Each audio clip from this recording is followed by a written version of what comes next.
Continuamos en el programa del profe Morales hasta las 6 de la mañana y en esta hora siempre nos comunicamos con Venezuela, con Noel Alejandro Leal. Obviamente seguimos en casa, cuidándonos, nosotros en nuestra casa, Noel en la suya y usted en la suya, escuchándonos. Hoy es jueves por la noche y estamos grabando el programa del próximo domingo a la madrugada. Noel Leal, muy buenas noches. Buenas noches, Jenny, buenas noches, profe, buenas noches a todos los que nos acompañan hoy. Venezuela, hay tantas cosas para hablar cada semana, pero prefiero que empieces con un tema que sé que te golpea muy duro. Tu amigo, nuestro amigo, aunque no lo conozcamos, lo queremos, Vasco da Costa. Sí. Bueno, la situación de Vasco se vuelve a complicar. Hay que poner un punto interesante para poder comprender el nivel de la arbitrariedad, la salvajada y la maldad. Vasco recibió una medida de libertad plena en 17 de octubre del año pasado. Esa medida estuvo en el marco de una medida humanitaria debido a los problemas de salud en los que Vasco se encontraba. Vasco tiene cáncer en un ojo, producto de las torturas vividas en este nuevo periodo de reclusión. Y Vasco sufrió de una infección muy fuerte que le estaba provocando hasta un inicio de gangrena y estuvo con riesgo de perder una pierna por estar encerrado en una de las celdas de castigo en la cárcel militar de Ramo Verde. Esas celdas de castigo son realmente insalubres, son un infierno, pues. Más allá del aislamiento es el infierno, es como si te encerraran en una cloaca, y eso le tocó vivir a Vasco. Vasco recibe esa medida estando ya en el hospital de Ramo Verde en un proceso de recuperación tanto de la operación de la vista como del problema de la pierna. Esa medida venía condicionada al hecho de que Vasco tenía que aceptar el destierro, tenía que irse del país. Entonces, Vasco no aceptaba la medida, no solo por el amor que le tiene al país y el hecho de que él entiende él entiende eso, el Venezuela lo vale. Entonces, Vasco entendió también un punto: estamos golpeados, estamos muy mal, pero estamos, y él decidió que él tomaba y aceptaba esa instrucción y salir del país si salían sus compañeros de causa, las personas que junto con él cayeron detenidos en el teatro que montó el gobierno en esa oportunidad. Este es el tercer periodo largo de Vasco en prisión comunista durante todos estos años de revolución. Es importante que recordemos que Vasco jamás ha sido sentenciado. Cada una de las acusaciones a las que ha sido sometido, todas se cayeron. Todas. No aguantaban, pues eran nada más que libretos tan ridículos que no soportaban llevarlos a un tribunal. Entonces, esta vez recibe esta medida, no liberan a sus compañeros, le niegan, le mienten varias veces en la negociación, y como no querían liberarlo dejándolo en el país, lo tenían recluido en el hospital militar. Estas 2 semanas las cosas cambiaron mucho, porque en el hospital militar hubo una evasión. Alguien se fugó, un detenido que se encontraba en las instalaciones del hospital, en la zona de detenidos, huyó, logró escapar del hospital. Y la culpa recayó en los pacientes convalecientes. Entonces, los pacientes convalecientes fueron hostigados durante estas 2 semanas, sometidos a una metodología especial de trato inhumano. La zona donde se encuentra el Hospital Militar de Caracas está muy cerca de un cruce de corrientes de la montaña. Entonces, en la noche, el frío es fuerte y la corriente es realmente helada. Y entre las puestas en prácticas que decidió la administración para poder generarle mayor malestar a estos convalecientes, a estos pacientes, fue abrirles todo el tiempo las puertas y las ventanas de sus habitaciones. Entonces, para más nos mantenían esposados a las camas de sus habitaciones y no les apagaban la luz. Eso es tortura, ¿vale? Eso se entiende como tortura en sus 200 países. Bueno, eso es lo que estaban viviendo presos políticos convalecientes, pacientes, en un hospital, en el Hospital Militar de Caracas. Bueno, ante los reclamos y las distintas situaciones, hoy el gobierno tomó la decisión de enviar a Vasco nuevamente a la cárcel militar de Ramo Verde, teniendo libertad. Hay una orden de libertad firmada por los magistrados del TSJ, es una orden de libertad que debió haber sido ejecutada. No, es trasladado de nuevo de manera arbitraria e ilegal a Ramo Verde. Hay que recordar que en el momento en que se emitió esa orden de libertad, el 17 de octubre del año pasado, sobre 200 organizaciones internacionales, incluyendo el Parlamento Europeo, vio eso como un gesto de buena voluntad por parte del proceso revolucionario socialista que estrangula el país. ¿Van a reclamar ahora? ¿Van a recordar que ellos aplaudieron esa medida de la libertad de Vasco da Costa? ¿O también van a hacer silencio? Porque esa es la realidad de lo que está sucediendo. Libertad no hubo. Había un chantaje. Había la exigencia de que aceptaran el irse de su país. Y ahora ni siquiera eso. De nuevo al encierro. Pero si a mí me dan la libertad y no me quiero ir de mi país, está bien, no me dejen dando vueltas por allí, pero no me metan en la cárcel. Lo lógico hubiese sido... Verde... Sí, perdona, lo lógico hubiese sido que te inventas un condicionante y lo llevas casa por cárcel, como hay mucha gente en Venezuela con ese tipo de sentencia, y lo dejas encerrado en su casa y lo incomunicas, porque así hay 200 venezolanos que están viviendo esa situación. No, en el caso de Vasco no se tomó esa decisión, simplemente de vuelta a la prisión militar de Ramo Verde y con la amenaza de que al llegar entraba a la celda de castigo, a ese mismo Tigrito donde se causaron las enfermedades que motivaron su traslado al hospital. Pero ¿y con qué argumento a una celda de castigo a alguien que es libre? El argumento de la justicia revolucionaria. La justicia revolucionaria ha marcado este país desde por supuesto, durante todo el proceso chavista y ha plagado de víctimas el acontecer diario de todo el que decida que es importante que Venezuela se reencuentre con la libertad. O sea que a los que esposaron a los enfermos, ellos sí tienen derechos humanos, pero los esposados no. Porque derechos humanos solo sirve para defender a los culpables. Jamás vi que sacaran la cara por un inocente. ¿Dónde están ellos ahora, los famosos derechos humanos? ¿No tiene derechos Vasco? No tiene. No tiene, porque si tú piensas con lógica, si tú tienes un pensamiento lejos del socialismo, si no comulgas con ellos en llorar por el ojo izquierdo, derechos no hay. O sea que medida humanitaria, pero marche preso. Ya está. Maravilloso. Esa es la verdad. Ahora, la que es espectacular es Ana María, la hermana. Qué mujer increíble. Sí. Qué fuerza que tiene. Sí, Anita es realmente increíble. Es pura fuerza, es un tesoro.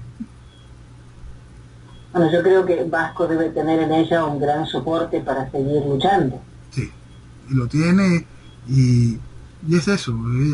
Anita es fuerza pura y es puro corazón, es una cosa impresionante. Bueno, cuando la veas, dale un abrazo inmenso nuestro, porque no nos podemos sacar de la cabeza lo que debe estar viviendo ese hombre y ojalá pronto pueda estar libre sin tener que irse de su tierra. Sí, y bueno, hoy le dan esta noticia, trasladan a su hermano y mañana es el cumpleaños de Anita. Entonces... linda forma de festejar el cumpleaños. Vaya a saber cuándo puede volver a ver al hermano. Eso. Porque eso es cuando a ellos se les ocurre. Cuando les dé la gana. Bien, roguemos a Dios para que esto sea mejor. Él está preso, pero Alex Saab sigue presentando habeas corpus, aunque se lo rechacen, y a él no lo tocan ni con el pétalo de una rosa. No. En el caso Saab seguimos en la misma situación, en una situación que se ha tornado hasta delicada en lo referente a seguridad, ¿no? Porque llegan informes de todos lados donde hay distintos movimientos que tienen que ver con la seguridad física del personaje en la prisión, ¿no? Estamos viviendo una foto de una película muy especial con este caso. Cuando hablábamos desde el inicio de su llegada a la prisión, a este espacio, a este limbo en especial donde se encuentra ahorita, especificamos que SAP viene a ser como una especie de eje en un problema realmente muy grande que involucra gobiernos, presidentes, instituciones financieras, involucra muchísimas cosas, muchísimos intereses y por supuesto miles y miles de millones de dólares. Eso ha ido complicando muchísimo la solicitud de los Estados Unidos de la extradición directa, pero los vientos que soplan en cualquier momento, Saab debe ser trasladado a Miami si, solo si, se le logra garantizar su seguridad física hasta ese día del traslado, porque el asunto se está tornando bastante complicado. Ayer llegó un avión de la Fuerza Aérea Británica a Cabo Verde, supongo que de casualidad, ¿no? Andaba por allí y bajó en Cabo Verde. Sí. Uno de los aviones con un C-17 para entregas rápidas, estratégicas de tropas, todo tipo de cargas, son controlados digitalmente los sistemas de carga, cargar elementos grandes y complejos, helicópteros, vehículos militares. ¡Qué casualidad! Por eso repetimos, su situación es realmente complicada debido a los múltiples intereses que representa. Aquí tienen la costumbre de pensar siempre desde el ombligo y creen que el asunto SAP es nada más un asunto que tenga que ver con que él es el testaferro de Maduro. Señores, esto es enorme, es gigantesco. Esto es realmente enorme. Nosotros, por más que él pueda ser trasladado a Miami y con todas las medidas de seguridad empiece a cantar y se vaya comprobando parte, nunca vamos a saber ni la mitad del cuento real de cuánto se le quitó a Venezuela, cuántos se involucraron en lo mismo, cómo sirvió el buen nombre de Venezuela para el lavado, cómo se utilizaron las cuentas de Venezuela para lavar toda clase de dinero de toda clase de negocios sucios y cómo proteger las fortunas de distintos personeros a nivel global que han utilizado esta oportunidad de saqueo de Venezuela para hacerse mucho más ricos. Don Andrés Pastrana publicó un tuit donde dice que dos aviones, uno de bandera venezolana y otro al parecer ruso, están en Guinea muy cerca de Cabo Verde, donde está detenido Alex Saab. Sí. Me parece que hay un tránsito aéreo bastante fuerte. Bastante fuerte y delicado, por eso es que hay que entender la dimensión de lo que significa ese detenido. Ahí es ese alar, esa inmensa madeja, ese hilo rojo que une todo y que demuestra, hace mucho más evidente ese accionar que siempre conversábamos de que socialismo y crimen siempre están de la mano. Sí. Y bueno, veremos cómo sigue esta historia, porque debe haber varios preocupados de que el señor no pueda llegar a Estados Unidos. Sí. Pero bueno, vamos a ver qué pasa. Hoy también un juez aprobó la incautación del envío de gasolina del régimen iraní a Venezuela. ¿Cómo los afecta eso? Bueno, mucho. Como hemos hablado en diversas oportunidades, Chávez comenzó un proceso de destrucción de la industria petrolera venezolana en todos los sentidos, y en ese proceso acabó con nuestras refinerías. Basta recordar la explosión de Amuay y cómo la decisión de Chávez al llegar al lugar de la explosión y estar rodeado de las víctimas que iban subiendo a camiones, fue el show debe continuar. Bueno, el show continuó. Resultado, el país que tiene el segundo complejo refinador más grande del planeta simplemente no puede refinar petróleo y no puede tener gasolina. El país que tiene la primera reserva certificada de petróleo no puede producir su propia gasolina. Entonces aquí hemos estado recibiendo gasolina iraní para tener un poco de movilidad aunado a la restricción general que existe.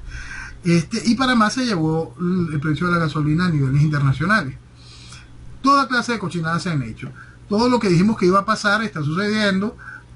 Por supuesto, se va a poder obtener gasolina subsidiada si usted está dentro del programa del carnet de la patria. Entonces podrá tener derecho a tener gasolina un poco más económica, si no tendrá que pagarla a precios internacionales. ¿Qué va haciendo el régimen en este sentido? Va haciendo que toda la gente que quiera poder evadir un poco ese costo se tenga que plegar a esa marca de la bestia que el régimen impone. Con respecto a las sanciones y cómo se quedó este buque y cómo hay hoy un juez norteamericano dice que va a colocar en subasta también un tanquero con gasolina que venía supuestamente dirigida a Venezuela. Cada una de estas cosas tienen que ver con eso que habíamos hablado siempre de las sanciones y las triangulaciones. Las sanciones van haciendo su trabajo y ese trabajo va cercando, va asfixiando y asfixiando en todos los sentidos. Y todo el mapa de triangulaciones va quedando evidente, va quedando público, pues se va viendo de una manera muy, muy regular. La semana pasada hablábamos del término de por qué no se pasaba más combustible de barco a barco en medio del mar. Y te explicaba porque antes creían que no los veían, ahora tienen la seguridad de que los ven. Y eso es lo que pasó en específico con este buque. Ellos dijeron, no, ya sé que nos ven, no lo volvemos a hacer, es más, nunca lo hemos hecho. Pero esa era la costumbre y esa parte del cuento también se les acabó. La realidad es que las sanciones van a seguir asfixiando la estructura venezolana, buscando lo lógico que sucede en cada una de estas situaciones, que el país se rebele frente a la tiranía. Para eso se necesita que el país cuente con algún tipo de liderazgo real y no un liderazgo que le esté mintiendo de manera constante. Entonces, hay una cosa que es muy importante, Jenny, y vamos a poner esto en una pintura grandotota. Vamos a abrir bien la pantalla para poderla colocar.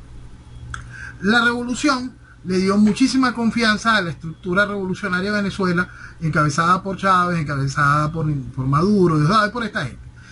Y ese compromiso lo han ido llevando bien y los ha sorprendido, y por eso han conseguido el respaldo internacional que han tenido todo este tiempo. Y hay momentos donde se asustan y les van quitando el banquito. Dices, no, ahora está solo, ya ves qué haces, estréllate.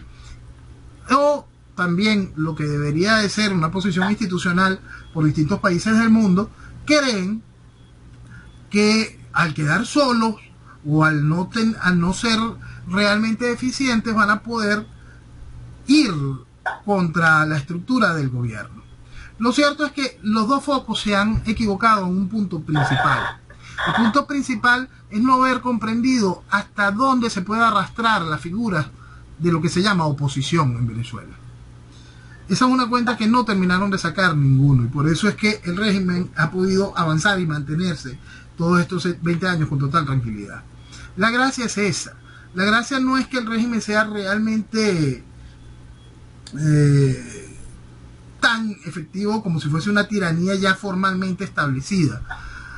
El régimen puede seguir jugando la democracia como lo ha hecho hasta ahora y seguirá un rato más, porque cuenta con ese aparato de oposición, un aparato que es capaz de arrastrarse hasta lo más bajo para poderle ser dúctil y eficiente a la estructura de gobierno. Eso es lo que ha hecho esta cosa impresionante. Por eso muchas veces, tanto la estructura revolucionaria internacional como lo que deberían de ser las contrapartes de este tipo de situaciones, no entienden cómo el gobierno aguanta, sobrevive y avanza. Y es porque no han terminado de comprender qué tan bajo puede caer esa cosa que llaman oposición. Esa cosa que ha sido financiada, elevada como legítima, presentada en grandes salones, como si fuese algo que quisiera hacer lo contrario a lo que está sucediendo. Y simplemente son los camaradas y lo que le brinda soporte a toda esta destrucción. Estaba leyendo que la producción de la faja del Orinoco en el mes de junio cayó a 90.000 barriles diarios. Sí, Venezuela está produciendo menos de 500.000 de barriles diarios. 280.000 en junio. En total, 280.000 no es nada. No es nada, no para es nada. Lo que era antes.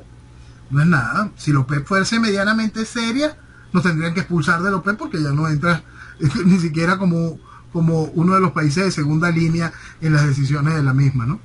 Pero eso es parte del proceso revolucionario, pues Venezuela tendrá que comer petróleo mañana, nos lo serviremos en la mesa porque será lo único que nos quede. Mientras estábamos charlando, llegó un cable hablando del presidente de Cabo Verde que dice: no recuerdo haber recibido tantas llamadas. Dice que la detención de Saab es un caso delicado y pide respeto por el Estado de Derecho democrático.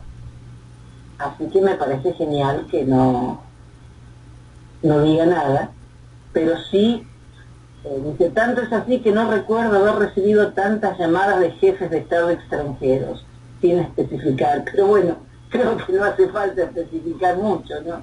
Ellos cometieron un gran error, porque ellos no entendieron, bueno, técnicamente nadie todavía termina de entender el tamaño de la papa caliente que significa el personaje. Entonces, ellos cometieron un gran error porque ellos lo que debieron de haber hecho es, llegó el tipo, tú tienes una notificación roja, te monté en un avión y te despaché de una vez. Eso es lo que debieron de haber hecho en el mismo primer instante. No esperaron decisiones en ese tipo, pero no sabían qué tamaño de papa caliente. Quizá en algún momento hasta se plantearon obtener beneficio de ese tipo de negociación y fue un gran error. Sí, mejor es despegarse. Sí, hay cosas que son muy grandes. Pareciera que... Lo que pasa es que hay que ver las cosas en la dimensión de lo que significa que un X, su fortuna personal se evalúe sobre los 15.000 millones de dólares. Evidentemente, ahí hay mucho dinero de mucha gente y de mucha gente importante. El ahorro es la base de la fortuna, no lo olvides. Hablando de decisiones, el Tribunal Británico negó al gobierno de Maduro acceso al oro. ¿Qué va a pasar ahora? Ok. Era absolutamente lógico que se le negara el acceso al oro al gobierno de Maduro. El Tribunal Británico tenía la excusa de poder colocarlo vía PNUD y que allí se utilizaran esos fondos directamente para el coronavirus y todo lo demás. Hubiese sido una excusa hasta agradable para el tribunal y quitarse el dolor de cabeza. Ahora con esto el tribunal consigue, toma una decisión que viene a beneficiar la posición política del guiado y va en contra de la posición política de Maduro, por supuesto. ¿En qué sentido? Porque refuerza el reconocimiento por parte del Reino Unido de la figura del guiado y le otorga supuestas facultades, y quiero colocar y ser muy enfático en esa parte de las supuestas facultades, a la directiva del Banco Central generada por el guiado sobre el control de dicho oro. Quiero especular un momento con respecto para poder fortalecer la parte de supuestas facultades. Los bancos, y más un banco londinense, son inteligentes cubriéndose las espaldas en ese sentido, ¿no? Y si bien apoyan la decisión política de seguir manteniendo el desconocimiento al régimen de Maduro y por lo tanto tener que reconocer algo y reconocer a la figura del guiado, yo no dudo que este reconocimiento haya sido negociado y esté en el marco de decirle, mira, vamos a decir que esto es tuyo, pero en dado caso, si tú lo necesitas, podrás utilizar quizá como garantía de un 5, un 10 o un 15% como garantía el oro que está aquí depositado. Pero olvídate de estar girando y creer que esto es tuyo. Entonces, yo creo que ese debe ser el marco de la negociación que al final dio espacio para este tipo de decisión. Bien, por lo menos Maduro, no, aunque va a apelar, por supuesto, ya lo dijo Arreaza que van a apelar. Sí, por supuesto, y es que es muy interesante que apelen porque ahora vamos a toda la parte de dónde está esto dentro del marco de lo que importa, el oro por supuesto es muy importante, pero dentro de lo que importa dentro de la trama de quién maneja el país, porque está la trama del reconocimiento y el desconocimiento. Mientras tenemos aquí este desconocimiento por parte de la decisión de este tribunal, tenemos el otro escenario que va corriendo en paralelo, que está en la decisión por parte del Parlamento Europeo, de la Comunidad Europea, de aumentar el número de sancionados venezolanos, incluyendo en esa lista a lo que es el presidente de la Asamblea Nacional de Luis Parra, la que se inventó el gobierno a principios de este año, y a 2 fiscales y otro grupo de gente y a varios constituyentes. Esa medida por parte de Europa tuvo una reacción en el gobierno venezolano, que fue solicitar la expulsión y declarar como persona non grata a la embajadora de la Comunidad Europea. Resultado de esto es que hoy nos encontramos con la noticia de que no, eso no es así ya, la embajadora se queda aquí y todo el mundo empieza a creer que es que el gobierno se echó para atrás, que el gobierno tuvo miedo y se echó para atrás. Vamos a leer las letras pequeñas.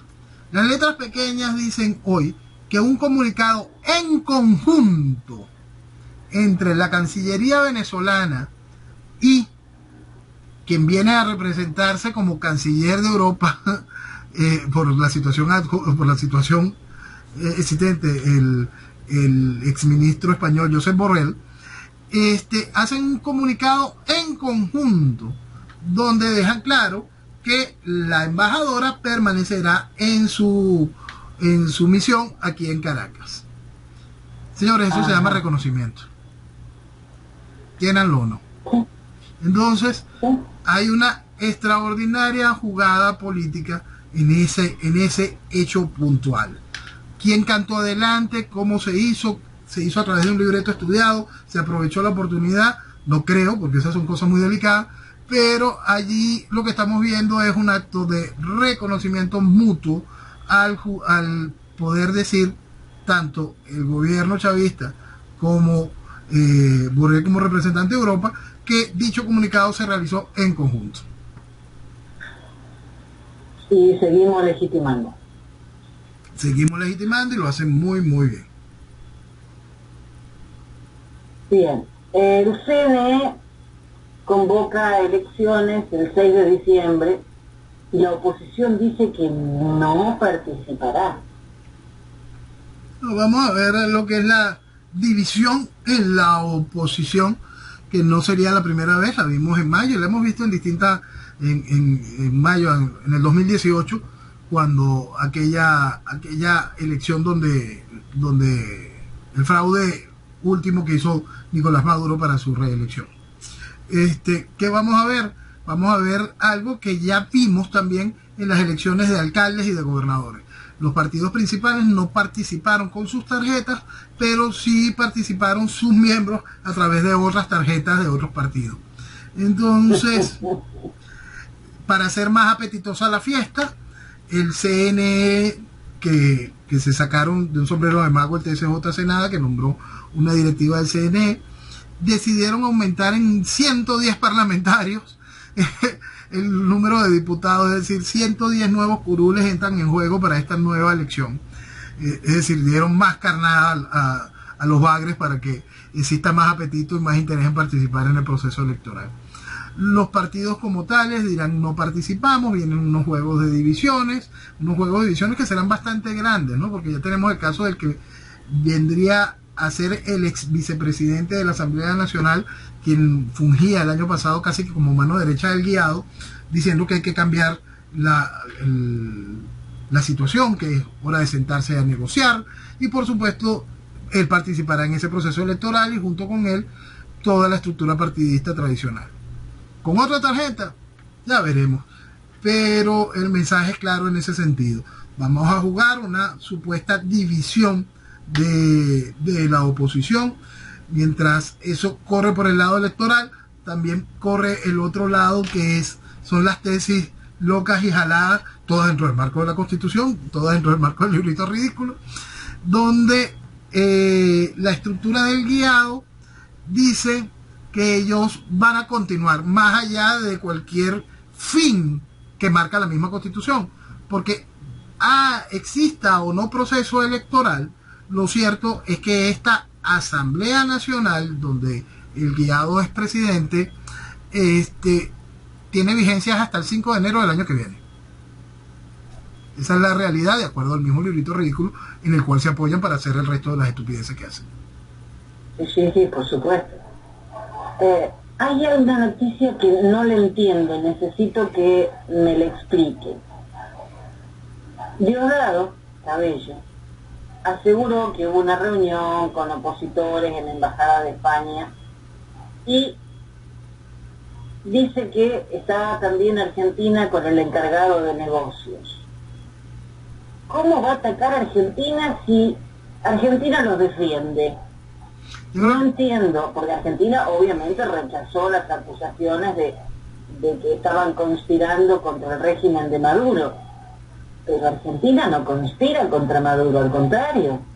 Yo creo que están dolidos por el discurso de Alberto Fernández el otro día, ¿no? Alberto Fernández suelta el disparate completo y echa el cuento casi que completo y muestra a todos los camaradas socios de la destrucción latinoamericana, ¿no? No. Y habla de Lula, y habla de Michelle Bachelet, de la entrañable, y habla de cada uno de todos estos tramposos que han destruido Latinoamérica, todos en el marco del Foro de Sao Paulo, pero excluye a Maduro de dicha cita, ¿no? Yo creo que esto es, ya tú no te quieres salir conmigo en la foto, bueno, ahora te voy a mostrar a ti en una foto peor. Y le garantiza un proceso incómodo, pues, porque la parte más radical de la estructura donde se soporta el kirchnerismo es una parte donde el chavismo penetró financiando y todavía mantiene ese financiamiento. Entonces se convierten en rehenes de esa realidad. Por eso te pedí que me leyeras la noticia de verdad, la letra pequeña, porque no me cerraba. Pero sí, él dijo que solamente él y AMLO son los únicos que han quedado, y lo dejó de lado completamente Maduro. Exacto, eso es un insulto a sus camaradas revolucionarios, los cuales aprovechan entonces de decirle, mira, revolución tú eres un invitado. ¡Wow! Ahora lo entiendo. ¿Viste cómo hay que leer la letra pequeña? Otra noticia que tampoco entiendo, y esta sí creo que voy a necesitar una explicación más larga. ¿Cuál es el dilema que tiene Maduro con la promoción, con sacar del ejército la promoción de Diosdado Cabello, a los que participaron en el golpe de febrero? ¿Cuál es el problema de fondo que hay allí? Bueno, el problema es bastante grande, pues. Esta promoción ya cumple sus años de servicio, y esa promoción ha visto varios retrasos por distintas cochinadas que se han hecho, y aquí también, no solo distintas cochinadas, aquí se extendió bastante el periodo y se inventaron cargos superiores al de general de división, digamos a teniente general y otra cantidad de cosas, para poder extender a ciertos personajes su vigencia. La promoción de diario de Diosdado Cabello, la promoción Tomás Montilla, si no me equivoco, esa promoción, están los que se conocían como los centauros de Chávez. Era gente donde Chávez tuvo mucha penetración ideológica, y al momento en que se alcanzó las posibilidades tanto de las intentonas golpistas como después cuando se alcanzó el poder, fue una promoción que tuvo grandísimos beneficios de acceso al poder. Esos beneficios, por supuesto, los hizo a cada uno crecer, armar su propia logia, algunos dedicarse formalmente al narcotráfico, otros al poder político, otros al chantaje a través de impuestos. De ahí ha salido mucha de la porquería que ha sometido al país todos estos años, pero también ha servido para el control militar como tal. Han ayudado mucho a cada una de esas partes de ese proceso. Estamos hablándote de que para el golpe de 1992, el golpe de Chávez, Diosdado Cabello y esa promoción eran tenientes.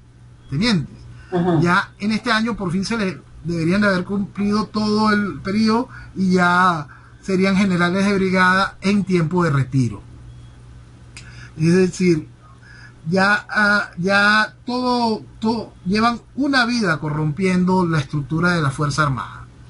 La salida de esa promoción es salir formalmente ya de los centauros de Chávez. Es la promoción donde ya Chávez tenía influencia directa. Esa promoción se acabaría. Ya lo que queda es simplemente lo que se ha ido creciendo después, bajo la sombra del chavismo. Es una situación bastante delicada porque muchos de ellos han acumulado tanto poder que simplemente no se quieren ir y tienen con qué decidir: no me voy, ven a sacarme. Y ese ven a sacarme se les complica bastante a Maduro a la hora de la toma de una decisión. Eso se ha complicado tanto que vamos a poner un ejemplo de alguien que no pertenece a esa posición, pero ahí está que no pertenece a esa promoción, pero ahí está con una posición muy especial. El no me voy y ven a sacarme ha sido parte de la figura que después ha encontrado acomodo de Padrino López. Entonces estamos encontrando que Padrino López, como ministro de Defensa, ya lleva 6, 8 años. Eso es impensable en Venezuela. Aquí un ministro de Defensa que repitiera 2 años era un verdadero milagro. Entonces, esa es la realidad del sacrificio tan complicado que es salir de esa promoción. Al salir de esa promoción, Maduro se vería también con una gran cantidad de cosas que le resultarían incómodas y puntuales.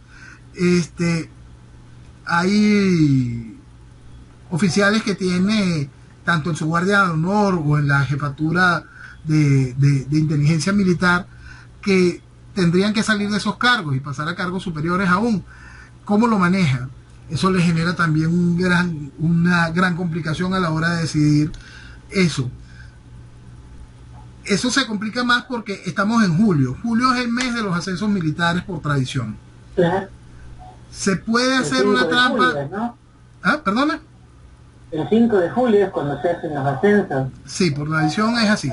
Él puede hacer una trampa especial y por el concepto del coronavirus y el juego de que estamos en año electoral, intentar buscar que los ascensos más importantes, es decir, de los grados de coroneles y generales y tenientes generales, decir vamos a trasladarlos para diciembre y vamos a hacer primero lo de los mandos medios.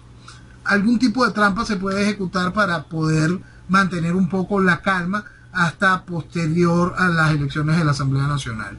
Lo cierto es que sí forma parte hasta de un proceso que digamos más simbólico que otra cosa, el fin de esa promoción como tal.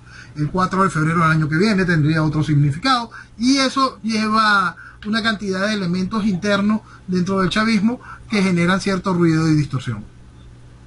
Ellos deberían pasar a retiro entonces. Deberían de pasar a retiro, sí, cómo no. Pero ahí veremos cómo muchas figuras permanecen. Ahí veremos cómo se les inventa cualquier cantidad de cargos. Y eso va a generar muchísimas incomodidades en el resto de la promoción. Y va a generar una incomodidad superior en las promociones menores que tienen derecho a no solo el ascenso, sino que también quieren cargos. Y ese tipo de cargos van a seguir estando ocupados. Maduro también ascendió oficiales de la Guardia de Honor y la de DGCIN. Sí. Eso no tiene nada que ver, es otra cosa. No, sí tiene que ver, entra dentro del mismo paquete, porque tiene que organizar precisamente eso, cómo ascenderlos sin alterar 2 posiciones de confianza tan importantes para él. Ahorita para Nicolás Maduro, por supuesto, el control del Ministerio de la Defensa es la base de esas decisiones de confianza, pero las otras principalísimas es la Guardia de Honor, es la DGCIN, que es la Dirección de Inteligencia Militar, y la milicia. Esos son los 3 ejes fundamentales que él necesita tener bajo su absoluto control. Por eso hoy ascendió a 391 oficiales adscritos a la Guardia de Honor Presidencial y a la Dirección General de Contrainteligencia Militar. Son los 2 ejes principales que le permiten el mantenimiento del poder, tanto dentro de su seguridad como el control del aparato de inteligencia militar. Bien. me sigo impactando con noticias. Dice que 9 bloques delictivos controlan al país bajo impunidad, opacidad y corrupción. Obviamente no es algo nuevo, pero leer un titular así realmente golpea. Falta una cosa ahí cuando se habla de opacidad, impunidad, complicidad. Bueno, sí, es la principal. Este aparato criminal que está allí entra dentro del marco de una frase que hemos repetido más de una vez. La inseguridad es política de Estado. Entonces todo este aparato criminal que controla el país de manera directa, que forma parte de todo de lo que hemos hablado mucho tiempo, fue financiado y desarrollado por la estructura de gobierno, protegida en todos los sentidos. Por supuesto, son monstruos que tienes allí, tienes que ver cómo lo controlas. Hay un momento en que ese monstruo se levanta y genera problemas y tienes que darle más beneficios, y de vez en cuando vas y ejecutas a uno de los cabecillas de esto, y te vas entendiendo como el resto de las bandas criminales. Esa es una realidad que el chavismo impuso para aumentar la diáspora y para ejercer un control mayor en las sociedades, bien sea a través de colectivos armados o con bandas directamente que generan una serie de secuestros y acciones puntuales que entrarían en el anecdotario regular criminal, pero cuando se revisa bien a las víctimas de ese tipo de situaciones, se puede entender dónde estuvo la presión política, la presión económica, cuál fue el beneficio que realmente se buscaba en cada una de esas acciones. Bueno, Bachelet ahora sigue trabajando. Y por supuesto con el reconocimiento del guiado. Sí, por supuesto. Ella misma, ella en el informe que generó hoy o ayer, aclara que la situación sigue siendo muy delicada en Venezuela, separa la cantidad de crímenes que comete el FAES, que comete la PTJ, la CPC, que comete cada una de la policía, la Guardia Nacional, no toca inteligencia militar, ni toca nada de esto, lo cual también ponen ahí su cuota. Y hace un reclamo sobre lo poco legítimo, no recuerdo cómo es el comentario, con respecto al nombramiento del CNE.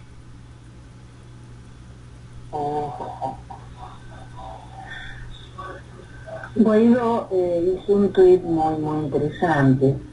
En caso de que la dictadura y sus cómplices insistan en seguir armándole a Maduro su parque temático electoral, ya la alta comisionada de Derechos Humanos de la ONU se los hizo saber.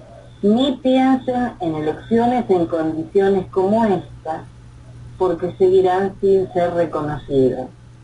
Agrego, pero si hay intervención internacional para verificar la limpieza, hagamos elecciones, no hay problema. Mira, hay un punto que es bien interesante con respecto a esta realidad. Las elecciones de que le dieron la reelección a Nicolás Maduro, la elección que hizo la posibilidad de la Asamblea Constituyente, la elección que puso a los últimos alcaldes y puso a los últimos gobernadores, supuestamente no contó con la participación de eso que llaman oposición. Esas elecciones, como tales, al ser desconocidas por esa oposición, en el caso particular de la Constituyente y Nicolás Maduro, fue el aval para el desconocimiento internacional de estas dos opciones como tales, pues, tanto de Nicolás Maduro como de la Asamblea Constituyente.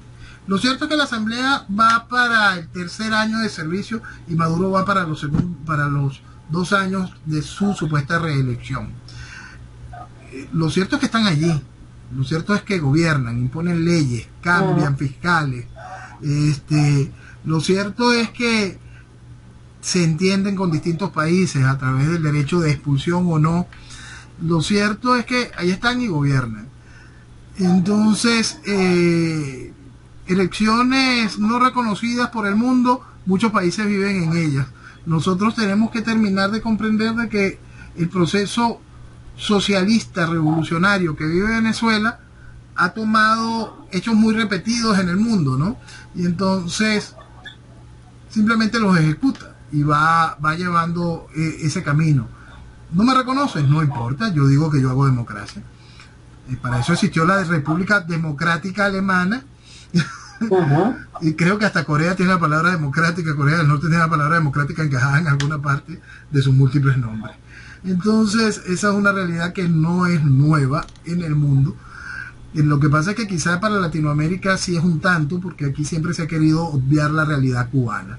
Cuba insiste en que ellos tienen una democracia, que tienen un sistema electoral y que ellos tienen una gran cantidad de cosas. Igualito están allí y son reconocidos por el mundo. El señor Leopoldo López sigue en la embajada de España. Aparentemente sí, no han dicho lo contrario. ¿Y por qué lo dejan hablar como se le ocurra ahora en contra del Wall Street Journal, que hablan en contra de él pero sin pruebas? No es que las personas que están dentro de una embajada no pueden hacer ese tipo de comentarios. Cuando llegó hizo hasta ruedas de prensa en la puerta de la embajada. Mira, Jenny, y es algo que todo el mundo debería de terminar de comprender. Venezuela está siendo víctima de unas cosas realmente horrorosas debido a la increíble irresponsabilidad del venezolano todos estos años. Todo ridículo está allí, está a la vista de todos. No hay cochinada que no hayan hecho, y ahí las tienen, se ven claritas todas y cada una. Es un asunto realmente vergonzoso y que nos tiene que preocupar a todos como venezolanos. Ese punto es un ejemplo más. ¿Cómo es posible que de este tipo de declaraciones, si el tipo está siendo recibido como huésped en una embajada? Lo cierto es que se siguen abrigando en esa calidad, en la calidad de huésped, y no en la calidad de asilado, para permitirles ese tipo de situaciones. Cuando ahora se le restringe exclusivamente a que lo haga a través de las redes sociales, ante un reclamo que hizo el gobierno, no muy fuerte, con respecto, mira, este tipo está haciendo esto desde tu embajada, cuando hacía ruedas de prensa ahí en el jardín. Entonces dejó de hacer la rueda de prensa en el jardín, pero tiene todas las libertades de, a través de sus redes sociales, de decir lo que le parezca, lo cual a todas luces, dentro de un mínimo del decoro, no debería de ser permitido por España. Pues claro. Pero es permitido porque se necesita que el show continúe. Claro, aparte si él habla y nadie le dice nada, hay libertad de expresión. No es ni siquiera eso, es realmente ridículo ya. Es una libertad de manipulación, es un asunto bien ridículo. Bueno, ahorita ya yo creo que el gobierno no va a hacer ningún tipo de reclamo, porque lo que quiere es que se vaya quemando y quemando y quemando y quemando. Ya este periodicazo le dice, mira, el padrinazgo se acabó, tiene la suerte de que el asunto del oro estaba ahí por el medio y eso te va a ayudar un poquitico a conseguir algo de legitimidad. Y entendiendo cómo funciona la opinión pública venezolana, ese alguito se puede convertir en bastante. Porque hay un problema que nosotros tenemos aquí en Venezuela. Esa brisa que sopló en Londres, aquí se vuelve en todo un huracán que hace que las veletas enloquezcan y vuelvan a perder el norte. Decía que estaba leyendo un artículo de la BBC, la era Putin en América Latina, cuáles son los objetivos estratégicos de Rusia en la región, y hace una descripción muy interesante, y la junté con otra noticia que leí en Infobae. Así es el plan de pagos de la deuda que Rusia le impuso a Venezuela. El monto anual se multiplica 5 veces desde 2023. 133 millones de dólares al año desde 2019 al 2022 y 684 millones entre 2023 y 2026. Eso es increíble, eso es parte del legado de Chávez y todo lo que ha sido esta desgracia. El futuro de Venezuela está, si alguna vez estuvo hipotecado, era irreal, era una tontería comparado a lo que nos está dejando el chavismo. Estas condiciones, esta realidad a la que nos está enfrentando Rusia hoy con respecto a una deuda absolutamente ilegal y a todo este proceso de cobro de la misma, marca mira, es ponerle un peso sobre los hombros al mañana de Venezuela realmente increíble. Mañana, por supuesto, habrá que pelearlo en tribunales y cualquier cosa de esta, y hay que demostrar la legitimidad de cada uno de estos contratos y de cada uno de estos aportes, y entender y poder llegar a acuerdos, porque si algo del dinero llegó, por supuesto, ese dinero debe ser cancelado y se debe honrar tal deuda, y un protocolo donde se pueda entender un pago de intereses razonables con los beneficios reales ante tanta estupidez. Pero lo cierto es que mientras el proceso revolucionario esté vigente, no solo se va a honrar esa deuda con estas características leoninas, lo cual va a seguir sentando un precedente realmente negativo para el mañana, sino que se va a ir adquiriendo nueva deuda y se va a ir generando todavía aún más carga y más peso para el mañana venezolano. Todo eso se hizo con la vista y la buena pro de eso que llaman oposición. Eso es siempre importante recordarlo. Toda esta carga, todo este tipo de negociaciones, habernos salido del mercado regular del sistema de crédito para ir a este tipo de créditos directos con Rusia, China y otros tantos países, ha ido generando este caos. Cuando se dice Venezuela no tiene deuda contra el Fondo Monetario Internacional, por supuesto no la tiene contra cada uno de estos países de manera directa, y cada uno de estos países juegan con sus propias condiciones, estableciendo una relación independiente con el chavismo y simplemente generando un caos para mañana. Dice que el gobierno ruso y Rosneft proporcionaron al menos 17.000 millones de dólares en préstamos y líneas de crédito desde 2006. Sí. Y eso lo van a pagar tus hijos, tus nietos y tus bisnietos. Así es, son números absolutamente impagables si se mantienen como reales. Y es muy importante colocar esa fecha, desde el año 2006. Por a ti todo el mundo 2006. Le encanta echar este cuento de que no, Maduro destruyó la economía. El chavismo, el socialismo acabó con Venezuela. Y lo hicieron de manera en 2006 totalmente... no era Maduro el responsable del desastre. Por supuesto. Para más, el responsable del desastre es bien recibido, el responsable técnico del desastre es bien recibido por el guiado de vez en cuando.